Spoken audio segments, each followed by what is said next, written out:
የቄስና የጳጳስ ስም እያነሳ ምእመንና ጳጳስ ካህንና ጳጳስ ከመለያየት የምናዳምጣቸው ሰዎች ሁሉ ፖለቲከኞች ስለሆኑ ብቻ ሰዎች ከእግዚአብሔር ቃል ተለይተዋል። ምትሄዱ ወይም ንቅል ብላችሁ ውጡና ሄዱ፣ ምትሰሙ ደግሞ ቁጭ ብላችሁ ስሙ።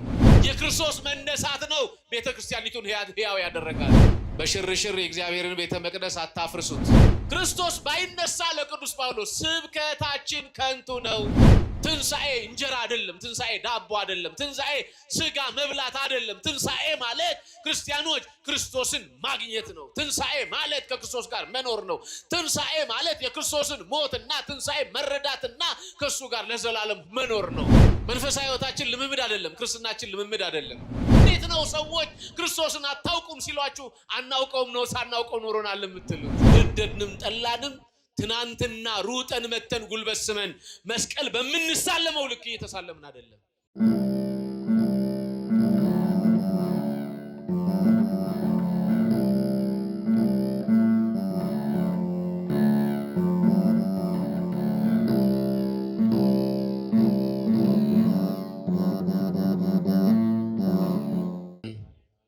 ሰላም ከሆነ በሞቱ ሞታችንን በደሙ ኃጢአታችንን ያጠበ የእግዚአብሔር አብ የባህሪ ልጅ በኋላ ዘመን በስጋ ማርያም የተገለጠ የሰይጣንን ኃይል የጣለ የታሪካችን መቋጫ የከፍታችን መሰረት የእግዚአብሔር ልጅ የድንግል ማርያም ልጅ ኢየሱስ ክርስቶስ በምህረት ጠብቆ በጸጋ ጎብኝቶ ለዚህ ታላቅ የበረከት ዕለት ስላደረሰን ስሙ ለዘላለም የተመሰገነ ይሁን።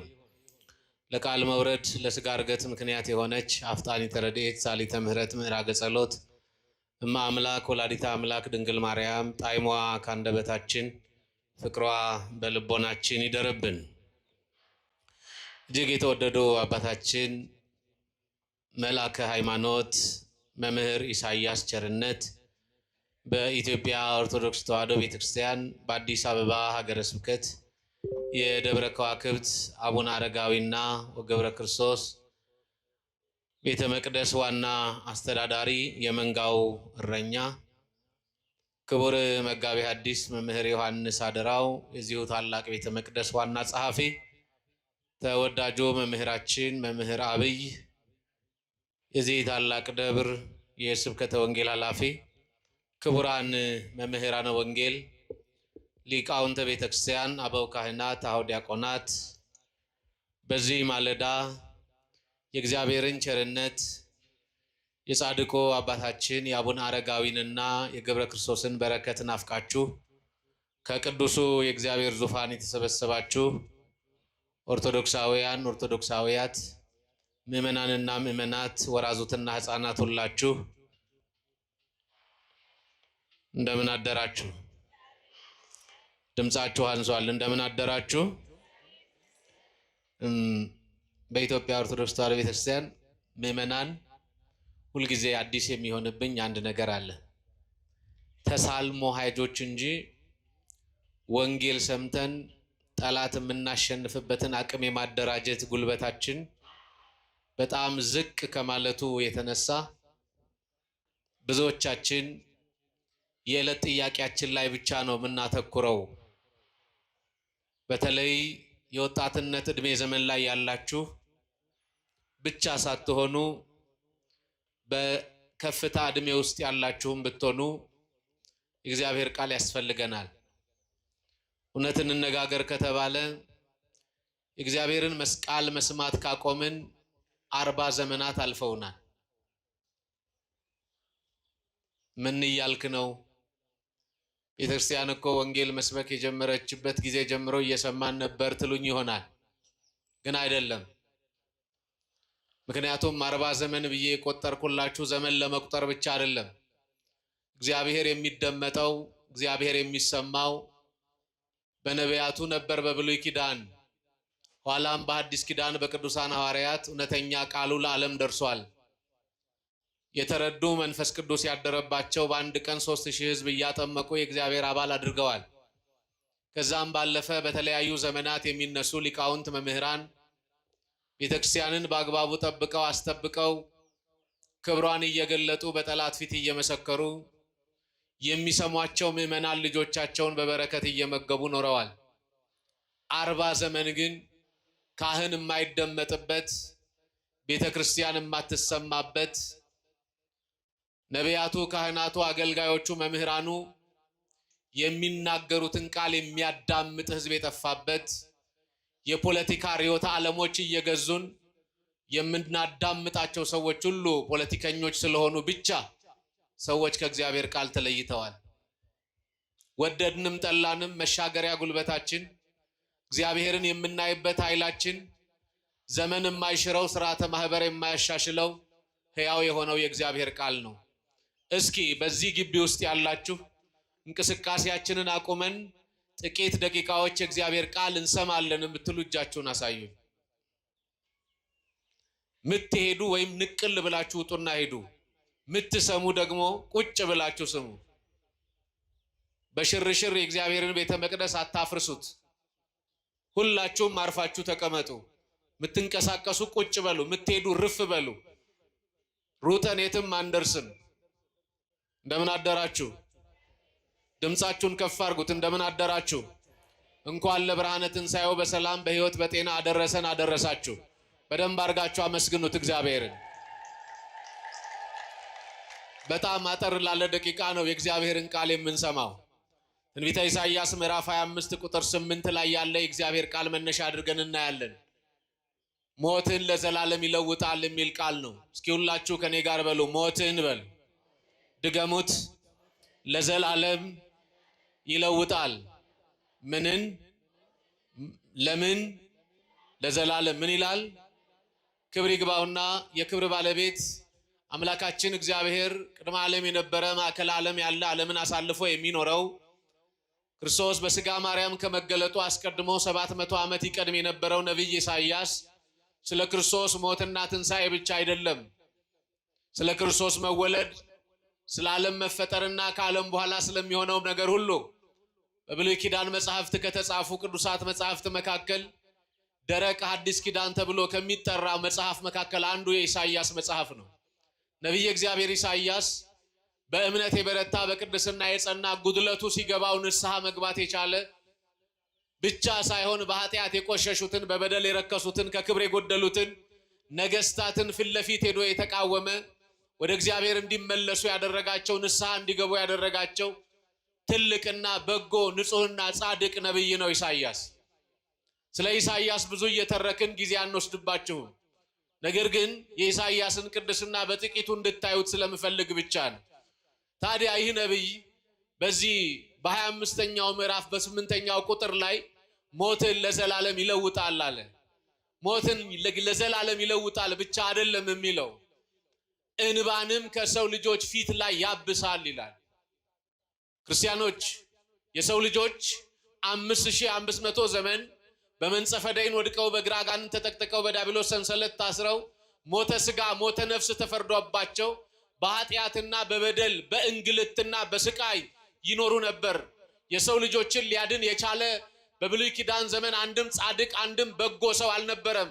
በሰማይ ካሉ ቅዱሳን መላእክት መካከል እንኳን በቅድስናና በንጽህና የሚኖሩ መላእክት የሰው ልጆች ከገቡበት የኃጢአት አረንቋ ከገቡበት የሞትና የእንግልት ሕይወት የሰው ልጅ ሊያድኑ የቻሉ መላእክት አልነበሩም ነበር። ሚካኤል ነበር፣ ገብርኤል ነበር፣ ሩፋኤል ነበር፣ ፋኑኤል ነበር።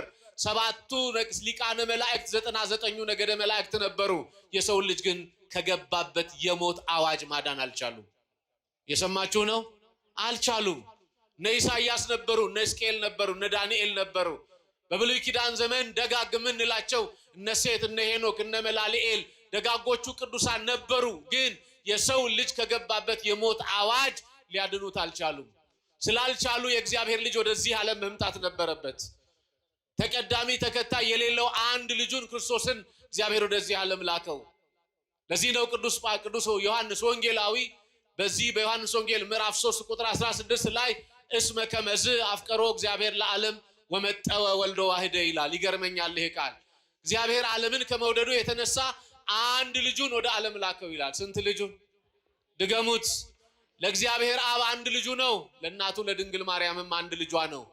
ድንግል ማርያም ተቀዳሚ ተከታይ ልጅ የላትም። አንድ ልጇ ክርስቶስ ነው። እግዚአብሔር አብም ከኋላ የመጣ ልጅ የለውም። የባህሪ ልጁ ኢየሱስ ክርስቶስ ብቻ ነው። ስለዚህ ዘመናችንን ሊቀይር ታሪካችንን ሊያጠፋ በላይ ያለው ክብርና ስልጣን መለኮታዊ ኃይል ይቀማብኛል ብሎ ሳያስብ ራሱን ዝቅ አደረገና በአጭር ቁመት በጠባብ ደረት ተወሰነ። መወሰን ብቻ አይደለም፣ ሕሙማን ሥጋን በተአምራት ሕሙማን ነፍስን በትምህርት እያስተማረ እየፈወሰ እያዳነ የዓለም የመዳን ታሪክ ሊቋጭ የአዳምን የውድቀት ታሪክ ሊደመስስ የሰይጣን ግዞት ነፃ ሊያወጣን ክርስቶስ ወደዚህ ዓለም መምጣት ብቻ አይደለም፣ በመስቀል ሞት ላይ ዋጋ መክፈል ነበረበት።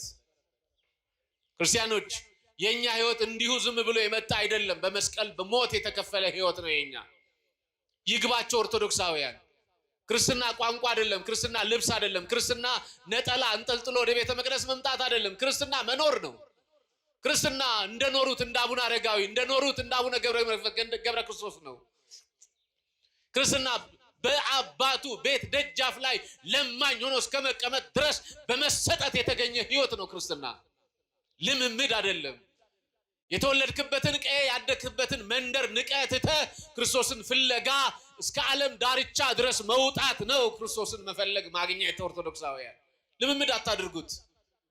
መንፈሳዊ ህይወታችን ልምምድ አይደለም፣ ክርስትናችን ልምምድ አይደለም። ስለዚህ በሞት የተገኘ ህይወት እንደሆነ ይግባል።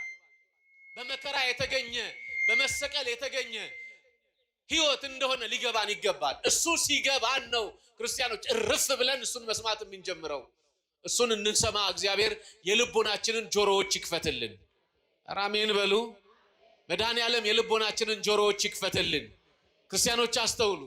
ታዲያ ይህ አምላክ ይህ ጌታ ይህ ንጉሥ ትናንትና ዓርብ ዕለት ታስታውሳላችሁ፣ እያለቀስን እያዘንን መሰቀሉ ህመሙ ተገብቶን እጁ ላይ የገባው ችንካር እያየን ጎኑ ላይ የገባውን ጦር እያየን። በነገራችን ላይ እጁ ላይ ችንካር ገባ ስንባል ዝም ብሎ ልምምድ አታድርጉት። እጁ ላይ የገባው ችንካር ቁጥሩና መጠኑ የማይታወቅ ብርቱ የሆነ ሚስማር ነው እጁ ላይ የገባው።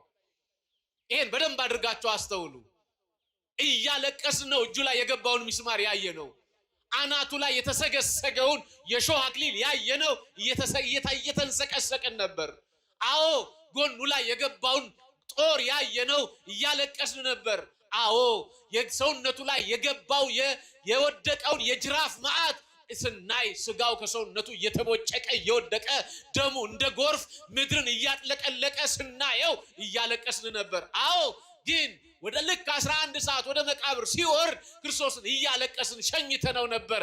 ክብር ይግባው የኔና የእናንተ ጌታ የድንግል ልጅ ኢየሱስ ክርስቶስ ግን መቃብር አልቻለውም፣ ሞት አላሸነፈውም። መቃብርን ጥሎ ዲያብሎስን ገሎ በኃይል በስልጣን ተነስተዋል። ክብር ምስጋና ለሱ ይሁን። ክርስቲያኖች ይሄ ህይወት ሊገባን ይገባል። ክርስቲያኖች ክርስቶስ ባይነሳ ወንጌል አንሰብክም። ክርስቶስ ባይነሳ መቅደሳችን ከንቱ ነው። ክርስቶስ ባይነሳ ስብከታችን ሕያው አይደለም ብሏል ቅዱስ ጳውሎስ። በደንብ አድርጋችሁ አስተውሉ ኦርቶዶክሳውያን። የክርስቶስ መነሳት ነው ቤተክርስቲያኒቱን ሕያው ያደረጋት። የክርስቶስ መነሳት ነው የጻድቃንን ሞት ህይወት እንዲሆን ያደረገው። ለዚህ ነው ቅዱስ ዳዊት አስቀድሞ በክርስቶስ የሚገኘው ሞት ህይወት ስለገባው ምን አለ? ሞቶሙ ለጻድቃን ህይወቶሙ አለ። የጻድቃን የቅዱሳን የደጋጎች ሞታቸው አለ ህይወታቸው ነው። ለምን? ያን ህይወት ያገኘነው ክርስቶስ ሞቶ ከተነሳ በኋላ ዘላለማዊ ህይወት ተሰጥቶናል። ይሄን ክብር የሰጠን፣ ይሄን ሞገስ የሰጠን፣ ይሄን ዘላለማዊ ህይወት የሰጠን የድንግል ማርያም ልጅ ኢየሱስ ክርስቶስ ነው። ክብር ምስጋና ለሱ ይሁንለት። ስለዚህ ክርስቲያኖች በህይወታችሁ ውስጥ ለዚህ ነው ጌታ ሞትን ለዘላለም ይለውጣል። እስኪ ሁላችሁ በሉ ድገሙት አንዴ። እውነት ነው። ክርስቶስ ሞቶ ባይነሳ ሞተን እንቀር ነበር፣ እንደ እንስሳት ነበርን። ግን ክርስቶስ መቃብርን ገደለ፣ ሞትን ገደለውና በሞት ጀርባ ላይ ቆመ። ብዙ ነቢያት ነበሩ፣ ሞትን አሸንፈው አልተነሱም። እየሰማችሁ ነው? ብዙ ጻድቃነ ብልት ደጋጎች ነበሩ፣ ሞትን ጥለው መቃብርን ገለው አልተነሱም። ለዚህ ነው ክርስቶስ በኩረ ትንሣኤያችን የትንሣኤያችን በኩር የድንግል ልጅ ኢየሱስ ክርስቶስ ነው የምንለው። ኧረ ክብር ምስጋና ለሱ ይሁንለት። አዎ ስለዚህ እሱ ሞትን ገሎ በሞት ጀርባ ላይ ቆሞ ሞትን ስለለወጠ ለዚህ ነው መጽሐፍ እንዲህ አለ፣ ሞትን ለዘላለም ይለውጣል አለ። እስኪ በሉ ኧረ ድገሙት። እውነት ነው። ሞትን የለወጠልን የድንግል ልጅ መድኃኔዓለም ነው። ሞትን የለወጠልን። በነገራችን ላይ ክርስቲያኖች ዛሬ ጻድቃን ምለን የምንወዳቸው እውነተኛውን ጻድቅ አቡነ አረጋዊን ያቸው እስኪ አገር ጥለው ቅርበል ጠቅለው ከሮም ምድር ወደ ኢትዮጵያ መጡ። ምንድነው ይሄንን የወንጌልና የጽድቅ አገልግሎት እንዲያገለግሉ ያደረጋቸው? የክርስቶስ መነሳት ነው። የማን መነሳት? ድገሙልኝ። ክርስቶስ ባይነሳ ለቅዱስ ጳውሎስ ስብከታችን ከንቱ ነው። ምናችን አለ? ወንጌል መስበካችን፣ ክርስቶስን መግለጣችን ከንቱ ነው። ለምን? ክርስቶስ ክብር ይግባው እንደቀደሙት ነቢያት ሞቶ መቃብርን ጥሎ አልቀረም። እውነት ነው። እንደቀደሙት ደጋግ እንደምንላቸው ሰዎች መቃብር አሸንፎት አልቀረም። ክርስቶስ ሞትን አሸንፎ በሞት ጀርባ ላይ ቆሞ ለቀደሙት ቅዱሳን፣ ለቀደሙት ነቢያት፣ ለቀደሙት ጻድቃነ ብልይት ኃይል ሆኗቸው እነሱን አስነስቶ እሱም ተነስቷል። ለዚህ ነው ቅዱስ ያሬድ እንዲህ ይላል ወአንሳ ኩሎ ሙታነ፣ ተነሳ ሙታንንም ጭምር አስነሳቸው። አዎ ሞቶ ሙታንን ያስነሳ የኔና የናንተ ጌታ የእግዚአብሔር ልጅ ኢየሱስ ክርስቶስ ብቻ ነው። ክብር ምስጋና ለእሱ ይሁን። በዓለም ላይ ብዙ የሃይማኖት መሪዎች ተነስተዋል። እየሰማችሁ ነው? ብዙ የሃይማኖት መሪዎች ተነስተዋል። እነ ማርቲን ሉተር ኪንግ በ16ኛው መቶ ክፍለ ዘመን ተነስተዋል። በ15ኛው መቶ ክፍለ ዘመን የተነሱም የሃይማኖት መሪዎች የሚባሉ ዛሬ እንደ ነብይ የሚመለኩ የሚወደዱ አሉ። ግን ሞትን አሸንፈው አልተነሱም። የኔና የናንተ ጌታ የድንግል ማርያም ልጅ ግን ሞትን አሸንፎ ለዘላለም ተነስቷል። ክብር ምስጋና ለእሱ ይሁንለት። ለዚህ ነው ቅዱስ ኢሳይያስ ሞትን አለ ለዘላለም ይለውጣል። ሞት የተለወጠው በክርስቶስ ነው። ሞት የተሸነፈው በክርስቶስ ነው። ሞት ወደ መቃብር የወረደው በክርስቶስ ነው። ለዚህ ነው ቅዱስ ጳውሎስ እዚህ አንደኛ ቆሮንቶስ ምዕራፍ 15 ቁጥር 55 ላይ እንዲህ ይላል፣ ሞት ሆይ አለ መውጊያ የት አለ? አዎ እውነት ነው። ትናንትና እየወጋ ስጋን ወደ መቃብር ነፍስን ወደ ሲኦል ተወርስድ ነበር። አዎ ሞት የተባለው ዲያብሎስ ነው። በነገራችን ላይ ሞት ማን ነው? አቤት ሰው ሕግ ሲጥስ ትእዛዝ ሲያፈርስ እኮ ነው። ክርስቶስ ምን አለ? በበላህ ጊዜ የሞት ሞት ትሞታለህ አለው። አዎ የኛን ሞት ወሰደና እሱ ለኛ ህይወት ለመስጠት ወደ መቃብር ወርዶ መቃብርን ጥሎ እሱ ሲነሳ የሞት መውጊያ ተሻረ። ክብር ምስጋና ለሱ ይሁን። ሞት ሆይ መውጊያ የት አለ? ይሄ ብቻ እንዳይመስላችሁ ይገርመኛል። ሲኦል ሆይ አለ ድል መንሳት፣ ነፍሳትን መዋጥ። ከአዳም እስከ ሙሴ፣ ከሙሴ እስከ ዮሐንስ መጥምቅ ዘመን ድረስ የነበሩ ቅዱሳንን እየዋጥክ በመቃብር ውስጥ ታስቀምጣቸው ነበረ። ነገር ግን አሁን ድል መንሳትና የማሸነፍ ጉልበት የት አለ? ያንተ ጉልበት ተሽሯል። ያንን ኃይልና ጉልበትን ክርስቶስ ሽሮታል አለ። ኧረ ክብር ምስጋና ለሱ ይሁን። ይሄን አምላክ ነው የምናመልከው ክርስቲያኖች። ለዚህ ነው ትንሣኤያችን ህይወታችን ነው። ትንሣኤያችን ክብራችን ነው። ትንሣኤያችን ከፍታችን ነው። ትንሣኤያችን ልዕልናችን ነው። ትንሣኤያችን ክርስቶስን የምናይበት ጉልበታችን ነው። ትንሣኤ እንጀራ አይደለም። ትንሣኤ ዳቦ አይደለም። ትንሣኤ ስጋ መብላት አይደለም። ትንሣኤ ማለት ክርስቲያኖች ክርስቶስን ማግኘት ነው። ትንሣኤ ማለት ከክርስቶስ ጋር መኖር ነው። ትንሣኤ ማለት የክርስቶስን ሞትና ትንሣኤ መረዳትና ከሱ ጋር ለዘላለም መኖር ነው። ትንሣኤ ማለት ከክርስቶስ ጋር አንድ መሆን ነው። ከማን ጋር?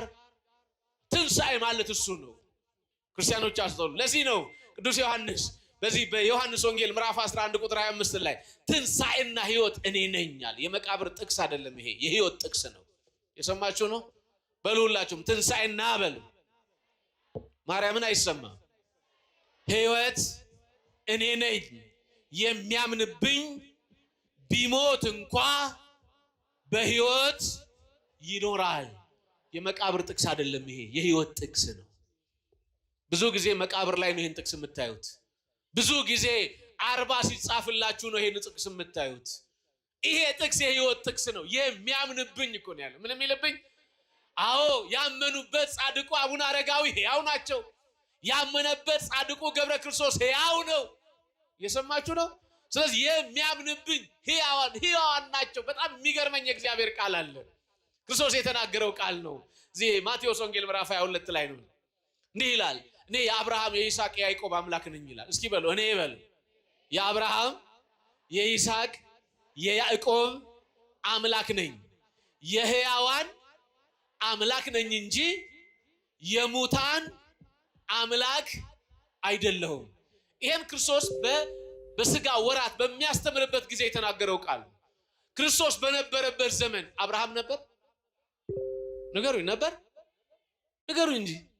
የለም፣ ሞቷል። ይስሐቅ ነበር? አልነበረም። ያዕቆብ ነበር? አልነበረም። ግን ክርስቶስ ምንድነው ያለው? የሕያዋን አምላክ ነኝ እንጂ የሙታን አምላክ አይደለሁም አለና ቀጥሎ ምን አለ? የአብርሃም የይስሐቅ የያዕቆብ አምላክ ነኝ አለ። የሰማችሁ ነው? አብርሃም ይስሐቅ ያዕቆብ አዎ እውነት ነው ሞተዋል። ግን በስጋ ቢሞቱ በነፍስ ሕያዋን መሆናቸውን ሲነግረን፣ በቅድስና ያላቸውን ሕይወት ሲነግረን፣ በመንፈሳዊ ኃይል ያላቸውን ልዕልና ሲነግረን ምን አለ? እኔ የሕያዋን አምላክ ነኝ አለ። ክርስቲያኖች ወደ መቃብር በመውረድ አይደለም ሞት የሚገለጠው፣ በሕይወት በመኖርም ሞት ይገለጣል። ኖረው ከቆሙት በታች ሆነው የሚኖሩ በኃጢአት የተበላሹ የተዝረከረኩ ብዙ ሰዎች አሉ የሉ? ስለዚህ ክርስቲያኖች ከሞቱት በላይ ከሆንን ንስሐ እንድንገባ ነው እግዚአብሔር እድሜ ይሰጠን።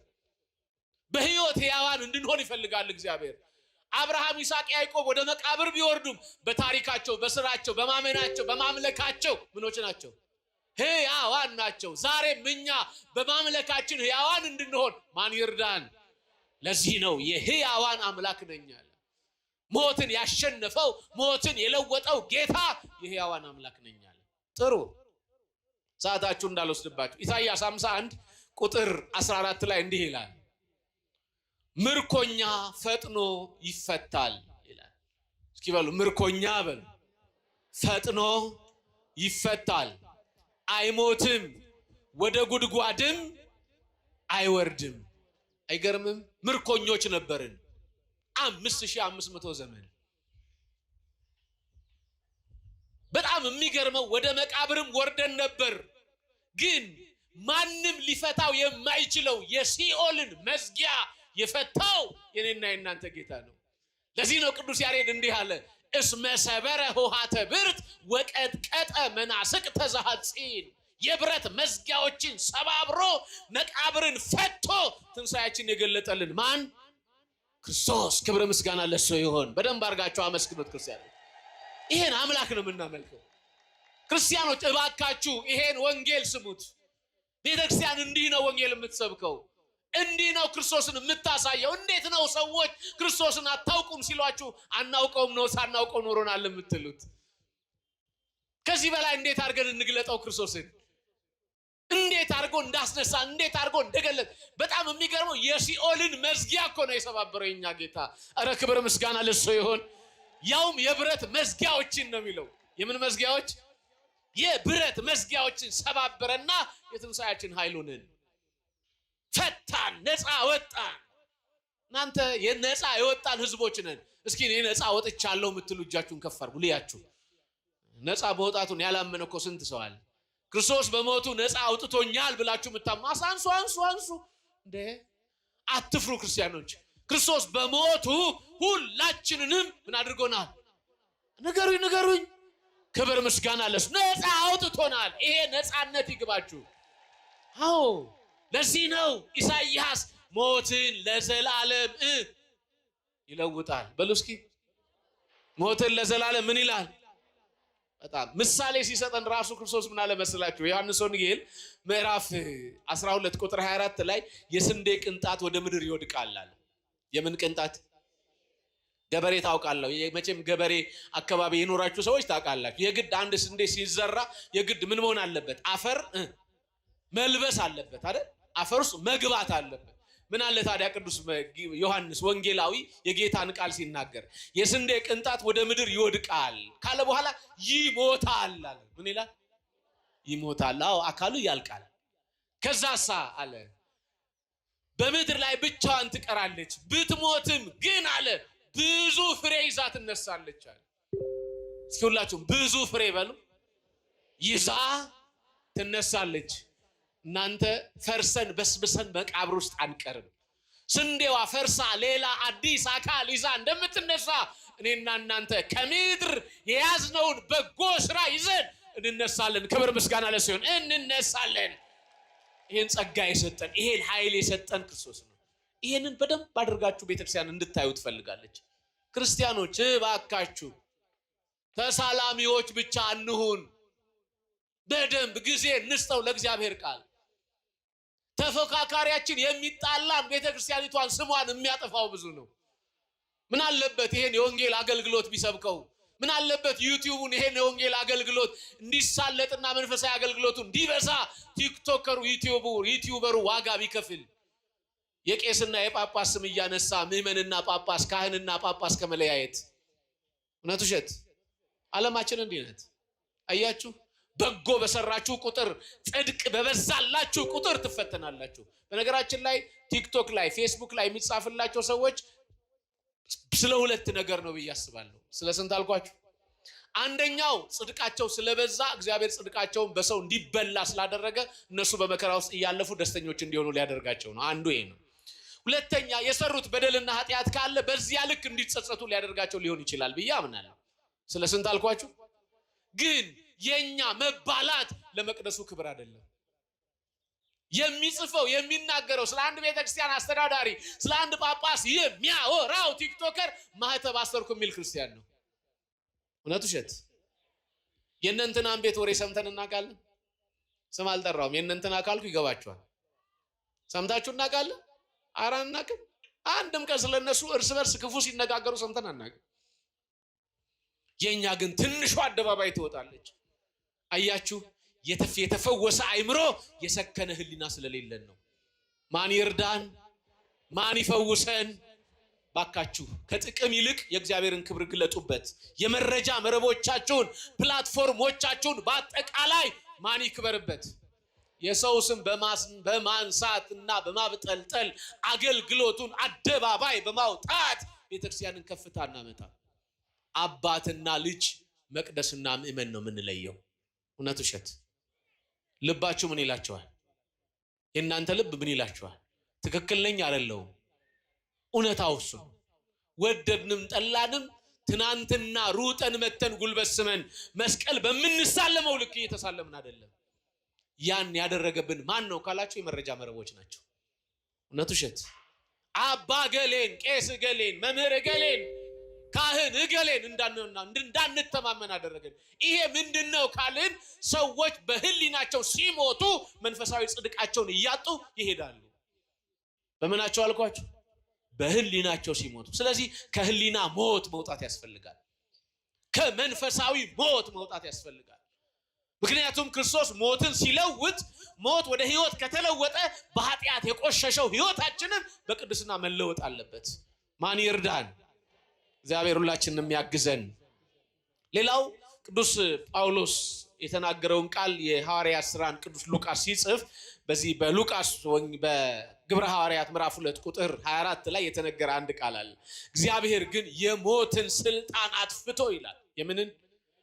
የሞትን ምን ስልጣን አጥፍቶ ካለ በኋላ ምን አለ? ሞት ይይዘው ዘንድ አልቻለምና ሞትን አሸንፎ ተነስተዋል ይላል። ክብር ምስጋና ለሱ ይሁን። በጣም የሚገርም ቃል ነው። የሞት ስልጣን ሊያሸንፈው ያልቻለ የኛን ጌታ ብቻ ነው። የሰማችሁ ነው። የሞትን ስልጣን ያሸነፈው የኛ ጌታ ብቻ ነው። እደግምላችኋለሁ። ኢሳይያስ ነብይ ነው። ሙሴ ነብይ ነው። የኛ ጌታ ግን መቃብርን ገሎ ተነስቷል። ክብር ምስጋና ለሱ።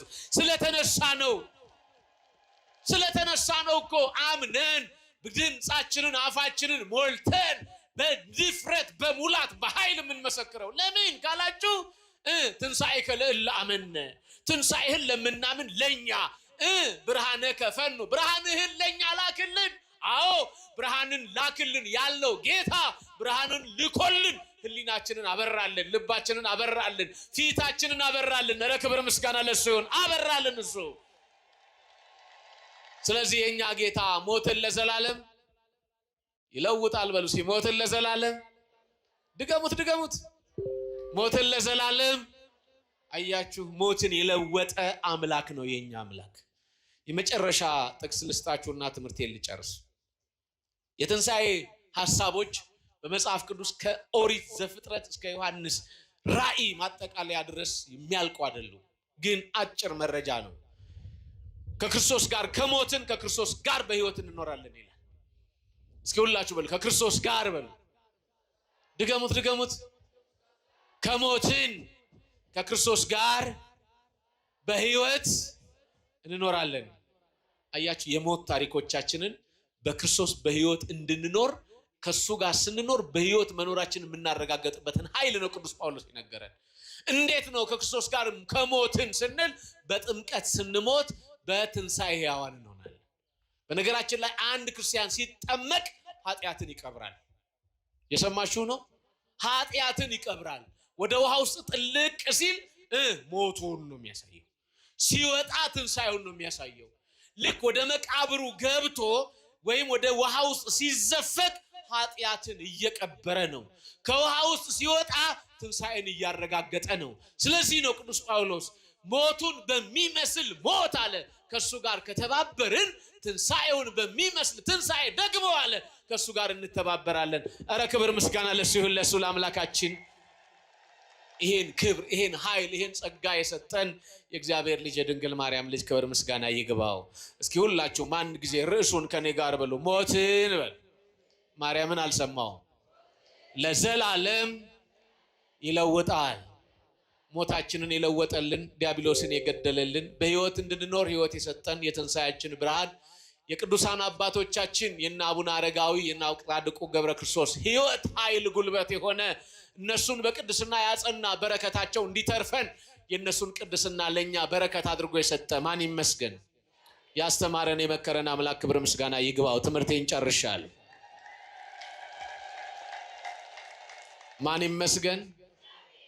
እስኪ ትንሣኤው የገባችሁ እጃችሁን ከፍ አድርጉ ልያችሁ። ትንሣኤው የገባችሁ እስኪ ሁላችሁም ከኔ ጋር በውሉ በእውነት በል። ድገሙት። ጌታ ተነስቷል። ተነስቷል አልተነሳም? ይሄ ትልቅ አዋጅ፣ የአዲስ ኪዳን አዋጅ ይሄ ነው። ለዚህ ነው ቤተክርስቲያን እስከ 50 ቀን ድረስ ክርስቶስ ተንሥአ እሙታን፣ ክርስቶስ ከሙታን ተነስቷል በአብይ ኃይል ወስልጣን፣ በልዩ ድንቅ ኃያል በሆነ ኃይል፣ ብርቱ በሆነ ኃይል ተነስቷል። በጣም ደስ የሚል አዋጅ ነው ይሄ አዋጅ። በዚህ አዋጅ እንድንኖር የረዳን አምላክ ክብር ምስጋና ይግባው። እስኪ አቡነ አረጋዊ ወዳጆች፣ የገብረ ክርስቶስ ወዳጆች አንድ ጊዜ ደግሞ እጃችሁን አሳዩኝ። አንዴ በፈቃደኝነት ነው። በትክክል ተወዷቸዋላችሁ አቡነ አረጋዊ? እርግጠኛ ናችሁ? ድምጻችሁን ከፍ አድርጓ። እስኪ እንወዳችኋለን የምትሉ ለ3 ሰከንድ እኩል ቿ ቿ እያረጋችሁ አመስግኑ። እልልታ ጨምሩበት ሴቶቹ። ማን ይመስገን? አልሰማውም። ማን ይመስገን? ድገሙት። ማን ይመስገን? ይሄን ቀን ባርኮ ቀድሶ የሰጠን አምላክ ክብር ምስጋና ይግባው።